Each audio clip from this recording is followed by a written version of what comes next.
What's good, YouTube? It's your boy Drew, aka Mr. Hollywood, and you know it. Before we get into this video, make sure you like, share, and subscribe. Hit that notification bell. Ain't nothing to it but to do it. But look, so we about to react to what Herm Edwards, a Hall of Famer, has to say about Shedeur. Because, I mean, hearing this type of stuff from Hall of Famers who really played the game at the highest level, I like to hear the input, bro. Like, and then I feel like he don't sugarcoat. If you know Herm Edwards, he gonna say it how it is. He ain't trying to hear all that. Like, he's a brother. Yeah, that's what I'm talking about, bro. We gotta stick together, man, at the end of the day. But now, let's go ahead and get into the video.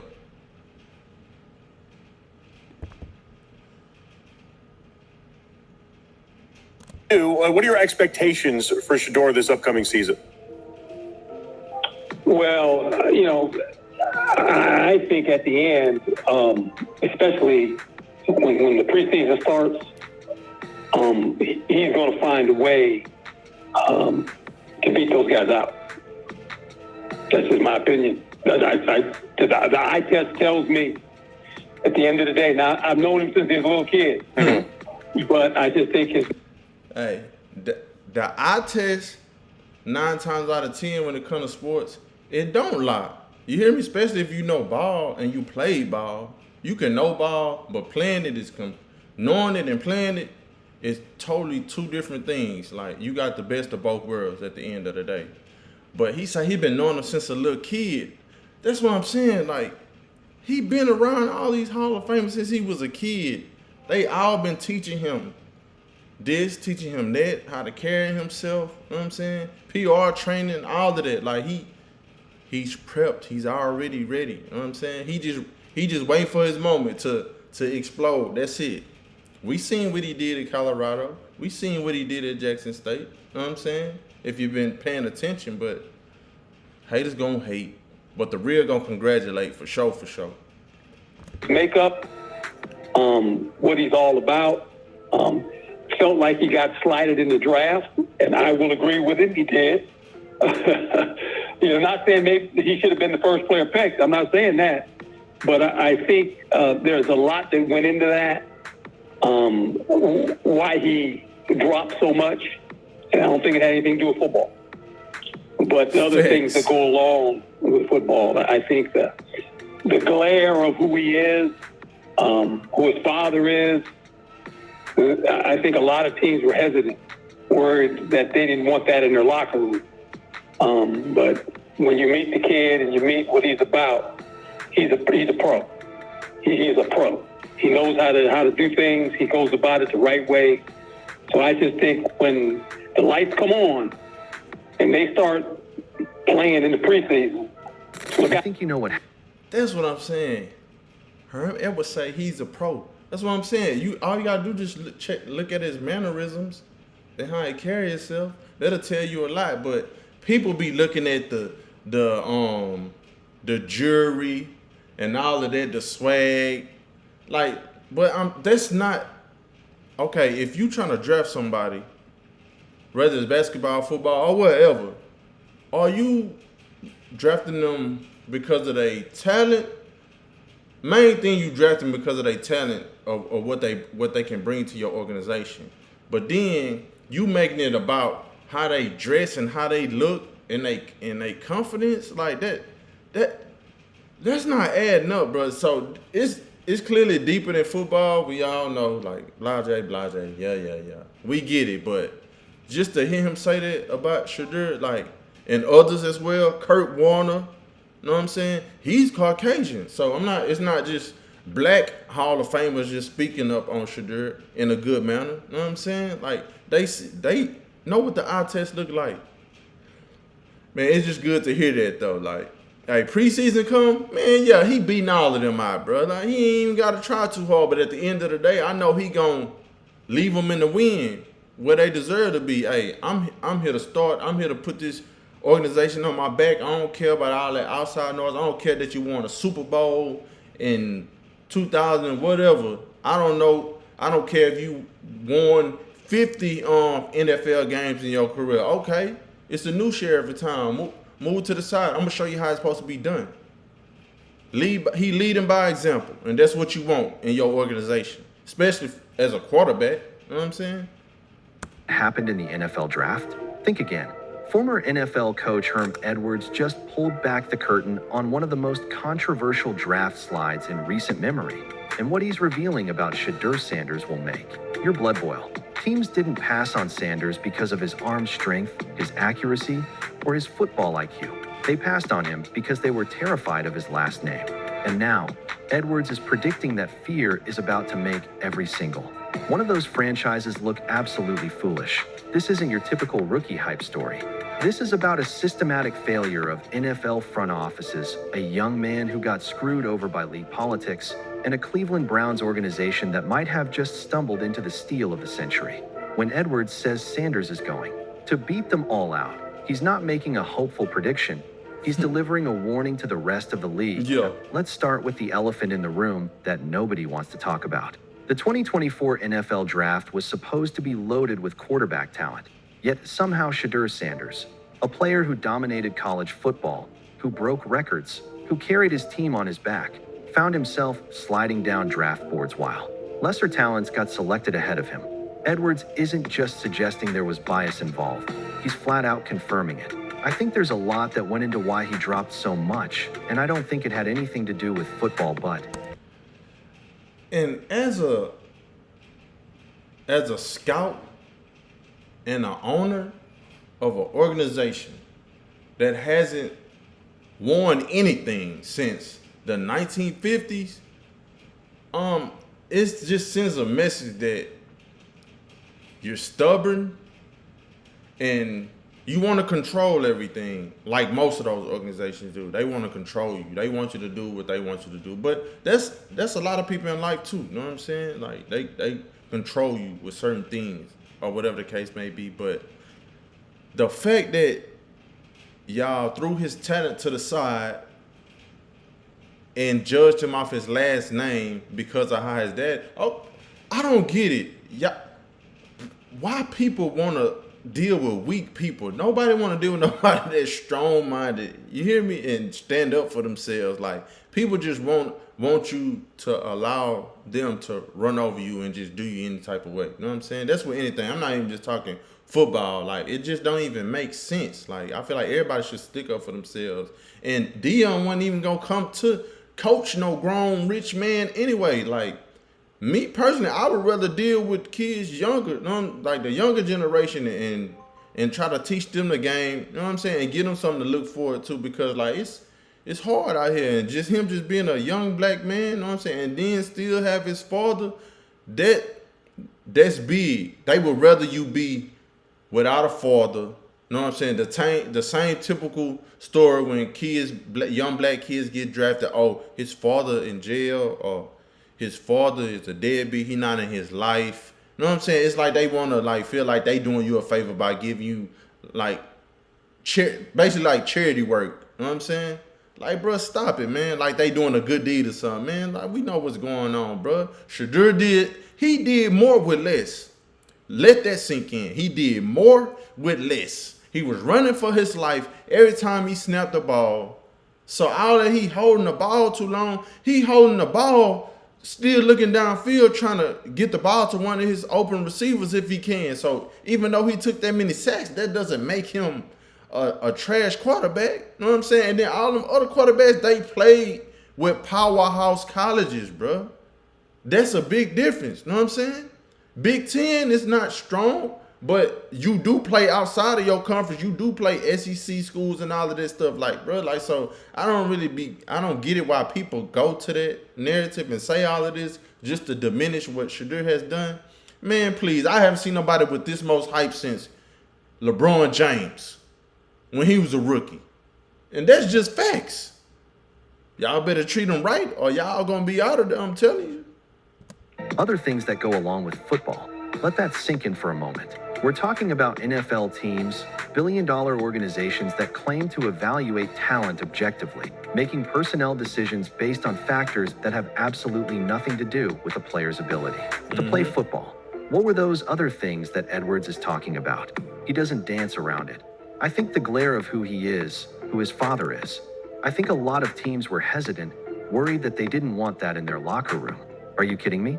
NFL teams were afraid of Deion Sanders, one of the greatest athletes in sports history, a Hall of Famer who revolutionized multiple positions. For real. Teams were scared of having that kind of football royalty associated with their franchise. The level of stupidity and cowardice that represents is absolutely staggering. Let 'em know. But here's where the story gets even more infuriating. Edwards has actually spent time around Sanders, has seen what he's really about behind all the social media noise and celebrity connections. His assessment completely destroys the narrative that teams were trying to sell themselves. When you meet the kid and you meet what he's about, he's a pro. He's a pro. He knows how to do things. He goes about it the right way. So let me get this straight. Teams passed on a consummate professional because they were afraid of media attention. They let talent slip through their fingers because they were worried about press conferences and headlines. This is exactly the kind of short-sighted thinking that keeps bad franchises bad and allows smart organizations to capitalize on others. You should want your organization selling out jerseys, filling up the seats at your stadium. Because let's be honest, who really watch Cleveland Browns? Who really watch y'all? Like, I'm just being honest.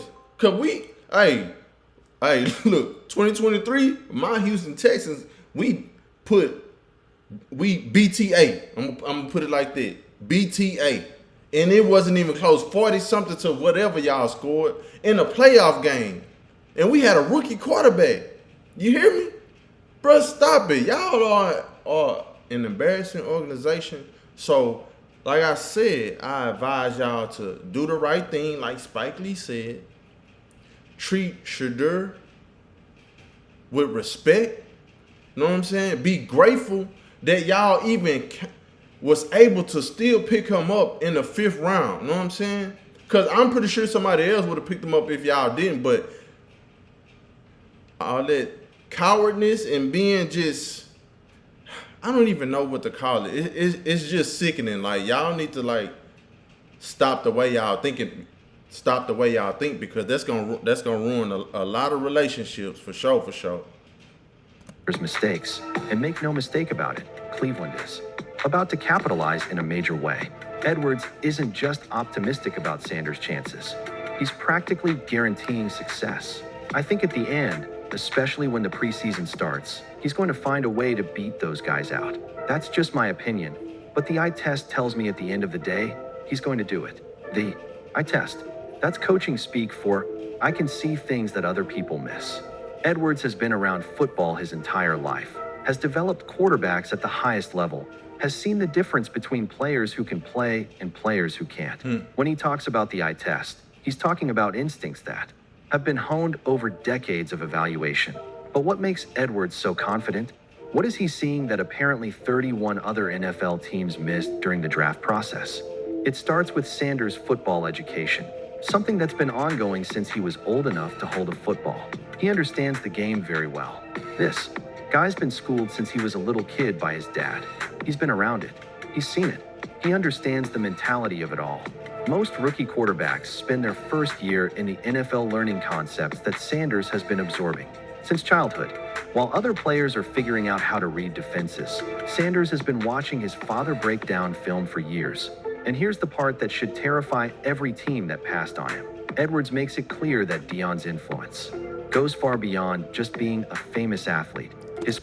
It's crazy because the fact that your father is a Hall of Fame cornerback who played defense all those years with multiple different teams and elevated those organizations. So he was in different setups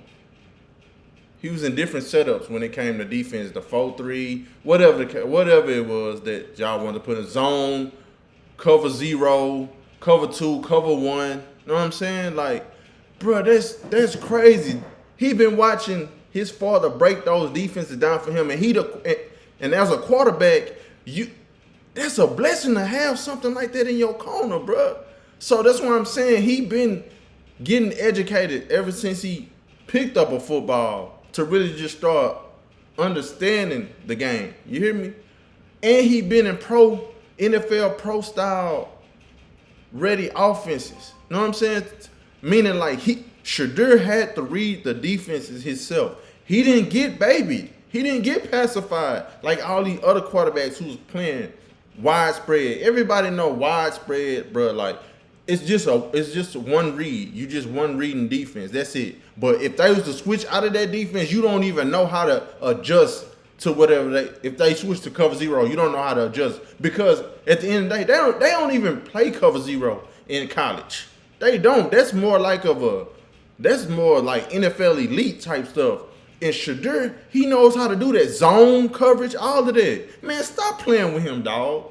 Stop playing with him, man. Like, this, it ain't about football, bro. Like, it's crazy. That's why I'm glad all of these reports of him just climbing up the ranks, and now he with the ones, we're getting his first team reps in. Man, I'm all for it, bro. Cause like I'm tired of the slander, bro. I'm tired of it, man. Like his father, maybe you can say one of the best athletes ever played the game. When people look at Deion Sanders and they don't know him, they don't understand Deion Sanders was one of the smartest football players ever played a position. That intelligence is genetic. That football IQ has been passed down from father to son through countless hours of conversation, film study, and hands-on instruction. Sanders didn't just inherit athletic ability.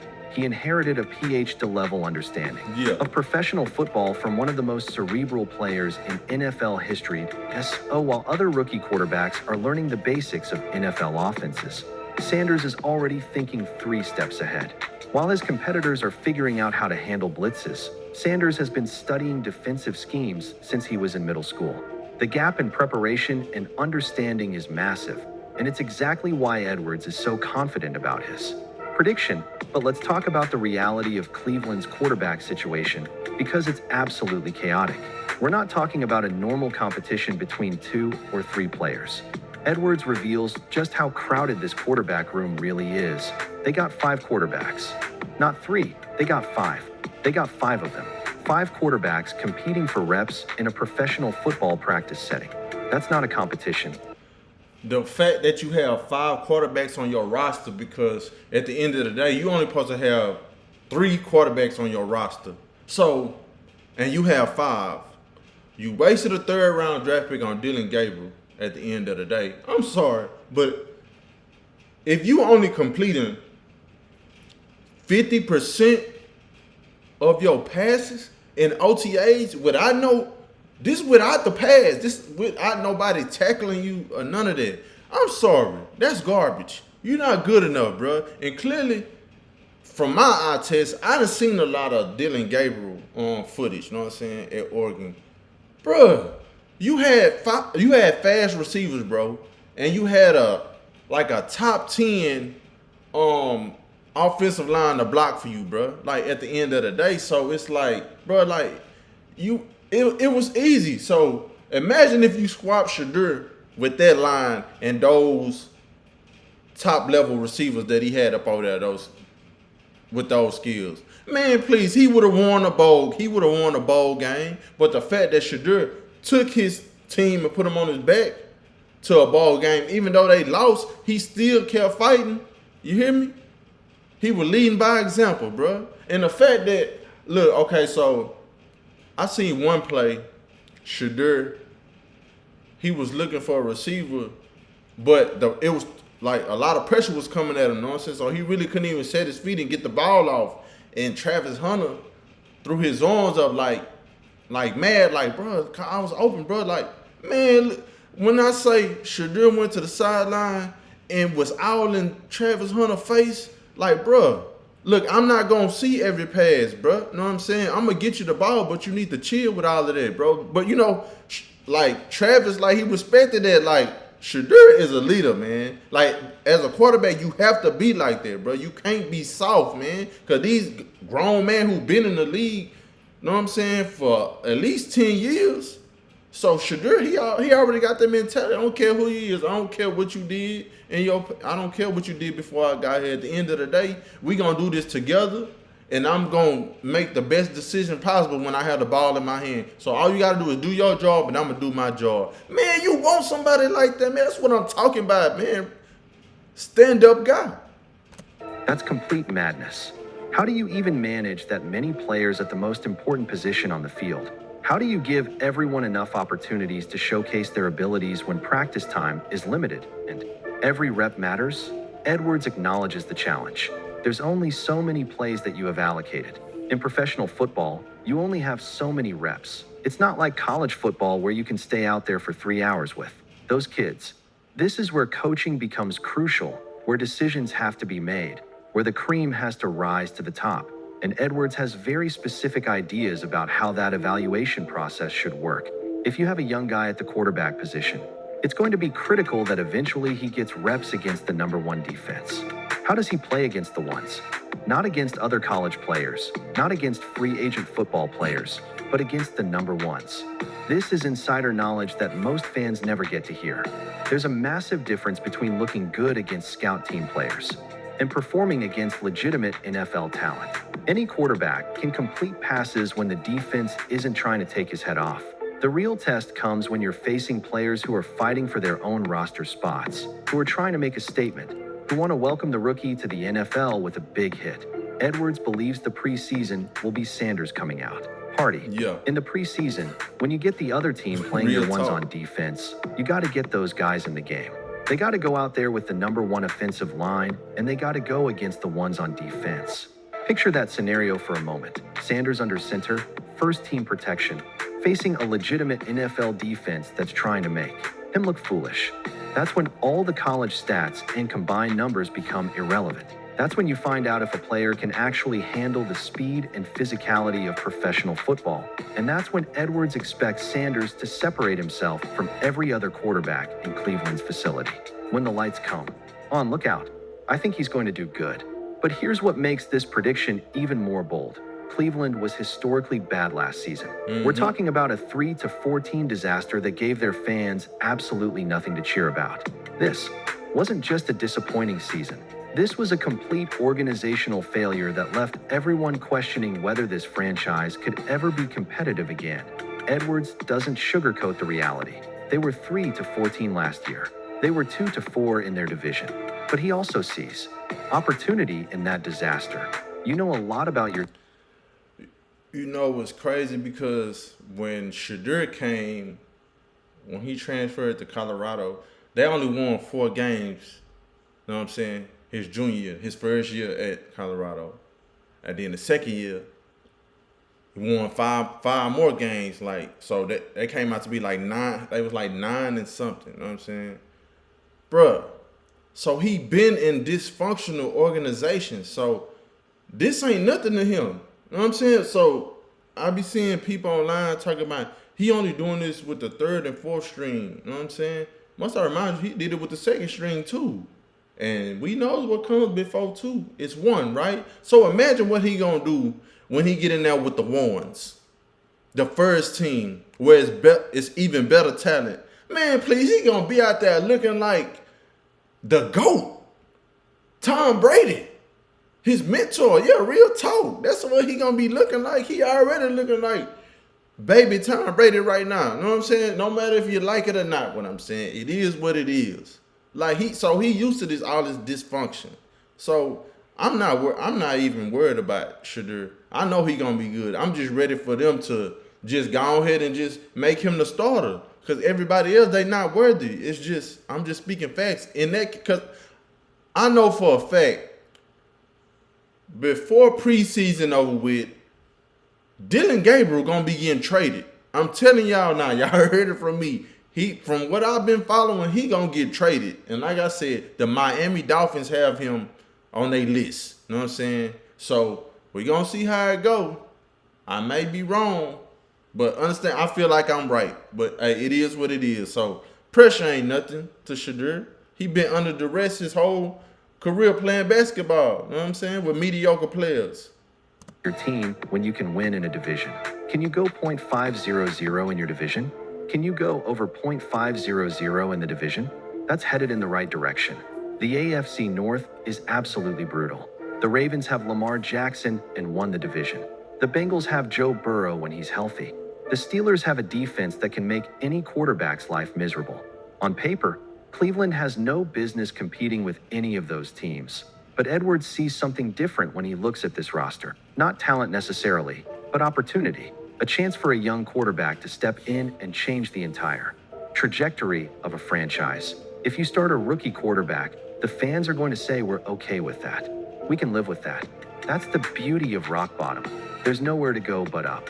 Cleveland fans have suffered through so much disappointment that they're willing to embrace hope in any form. A rookie quarterback represents possibility, potential, a chance for something different than the mediocrity they've endured for years. Edwards is crystal clear about what he thinks Cleveland should do. I think you got to start the rookie. I just do.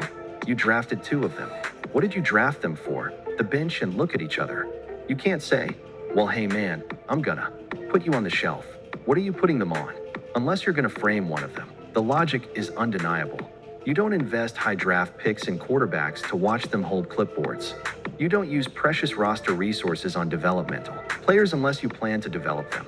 Cleveland made a statement when they drafted 2 rookie quarterbacks. Now they need to follow through on that commitment. But Edwards goes even further, suggesting that both rookies should get opportunities. I think unless one of them starts to run away with it, both of them should get a chance to start meaningful games. Can you imagine the chaos that would create? The week-to-week drama of not knowing who's starting at quarterback, the constant speculation, the media frenzy, the fan debates that would rage on social media and sports talk radio. It would be appointment television every single week. Yet Edwards believes that's exactly what Cleveland needs to do to maximize their evaluation of these young players. You can't make informed decisions based on practice performance alone. You need to see how players respond to real game situations, how they handle pressure, how they perform when everything is on the line. And here's what Edwards is really evaluating. I'm going to say this. College speed is way faster than NFL speed, bro. And most NFL players would tell you that. You know what I'm saying? Even the ones that be on the bench a lot. College speed is way faster than NFL speed. The only thing that if you get drafted to the NFL that you have to worry about is really like the physicality. You know what I'm saying? Because like I said, those linemen, bro, like they run like 5 flat in a 40. You feel me? They like 300 some pounds running that fast. You feel me? It's crazy. That's kind of the same thing as like running from a grizzly bear. Them bears run like 30 miles per hour. That's crazy. You hear me? And they that heavy. So that's the only thing really different. And then like some of they defensive packages, that's about it. But other than that, bro, it's really not no different from college. You know what I'm saying? People just more stronger in the NFL, and they grown men. You hear me? So like, yeah, that's nothing. When he talks about these rookies, when you walk into the huddle, you want to see that rookie quarterback control that huddle. When they break the huddle, do the guys in the huddle trust him? Do they trust the quarterback? Especially a young guy, do they trust him? This is about leadership, about commanding respect from veterans who have been in the league for years. It's about walking into a room full of grown men who are fighting for their careers and convincing them that you're the guy who can help them win football games. For a 22-year-old kid, that's an enormous challenge. Most rookies are intimidated by veteran players, afraid to speak up, worried about making mistakes that might cost them credibility. But Sanders has been around professional athletes his entire life. He's been in NFL locker rooms, has seen how the game works at the highest level, understands what it takes to earn respect from older players. Edwards emphasizes just how crucial this aspect of the evaluation will be. Can he lead the team? Can he lead a veteran group of guys? This is a 3 to 14 team. Veterans, when you're a veteran guy, your clock's ticking. You might have another year or two, and you don't want to go through another 3 to 14 season. Think about being in that position as a veteran player. You're 28, 29, maybe 30 years old. Your body is starting to wear down. For sure. Your contract situation is uncertain, and you're watching your prime years slip away on a losing team. Then some rookie walks in and tells you he's going to be the difference maker that you're going to test that kid. You're going to see if he wilts under pressure, if he can handle adversity, if he has the mental toughness to lead men who have been through battles that he can't even imagine. Most rookies fail that test. Most young quarterbacks get overwhelmed by the responsibility and the expectations.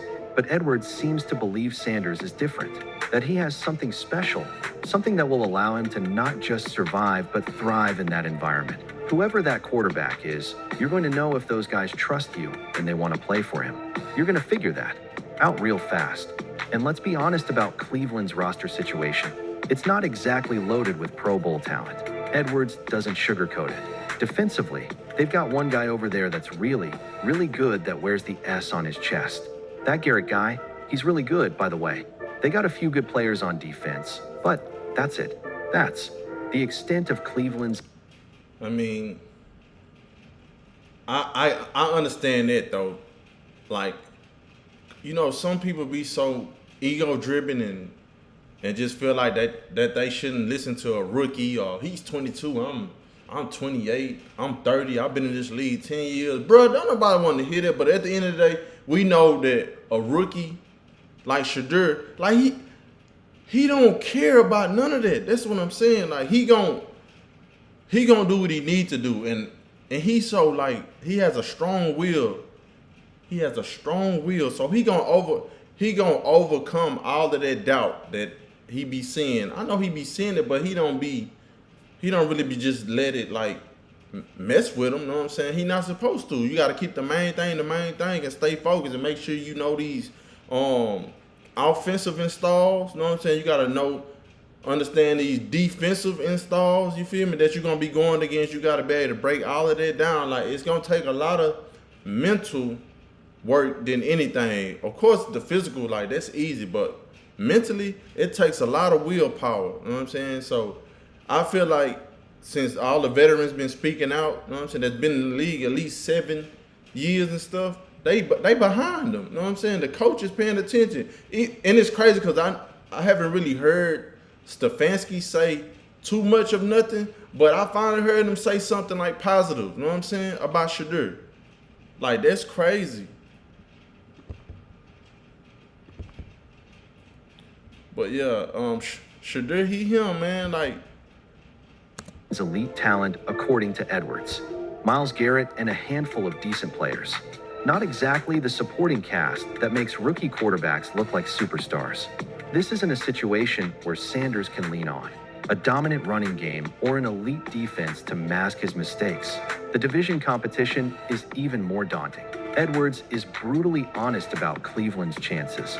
Are they better than the Ravens? No, no, no, no. Are they better than the Cincinnati Bengals? No, no. On paper, it looks hopeless. The Ravens have an MVP quarterback in Lamar Jackson. Man, Cincinnati overrated, Bengals bro. have a franchise player in Joe Burrow when healthy. The Steelers have a defensive tradition and coaching stability that Cleveland can only dream about. But Edwards sees something in this situation that others are missing. Maybe it's the fact that Cleveland has nothing to lose. Maybe it's the opportunity for a young quarterback to grow without the pressure of unrealistic expectations. Maybe it's simply the belief that talent will eventually rise to the top regardless of circumstances. Whatever it is, Edwards is doubling down on his prediction that Sanders will not just compete, but dominate. I think it's going to be a rookie, and I think that rookie is going to surprise a lot of people. The stage is set for one of the most compelling storylines in recent NFL history. A quarterback who was passed over due to factors beyond his control, landing with a franchise desperate for hope in a division that should crush his dreams before they even begin. Either Edwards is about to look like a genius, or he's setting up Sanders for one of the most spectacular failures in recent memory. There's no middle ground here, no room for moral victories or he showed promise evaluations. Sanders will either prove that NFL teams made a massive mistake in the draft, or he'll confirm that the concerns about him were justified all along. Edwards has made his choice, has staked his reputation on a prediction that could define both Sanders' career and Cleveland's future. The question now is whether Sanders can live up to the faith that Edwards has placed in him. Can he prove that all those teams were wrong to pass on him? Can he show that fear and prejudice cost franchises a franchise-altering talent? Or will this become another cautionary tale about overhyping rookie quarterbacks and expecting miracles from players who aren't ready for the NFL? Hey, Herm Edwards, hey, that's a Hall of Famer speaking. You know what I'm saying? When he talk, you listen. You hear me? But yeah, so the Cleveland Browns organization, I will say this. Y'all don't have nothing to lose. Because y'all been losing since the beginning of time. You hear me? Since God created the world, y'all been losing. I'm just saying. But understand, y'all do have a lot more to gain if you really evaluate him the correct way and stop using who his father is and stop being blinded by y'all own hatred because y'all dislike that somebody is better than y'all or somebody's father is in their life, and you hear me, and y'all can't use the same little sob story. Oh, he's a young black man, he don't have his father in his life, his father's incarcerated. Bruh, stop it. Yeah, he come from a good home. That's what's up, man. But at the end of the day, look, before I end this video, make sure y'all like, share, and subscribe. Hit the notification bell. Ain't nothing to it but to do it. Understand, Drew got the juice, and I can't make this up. But until next time,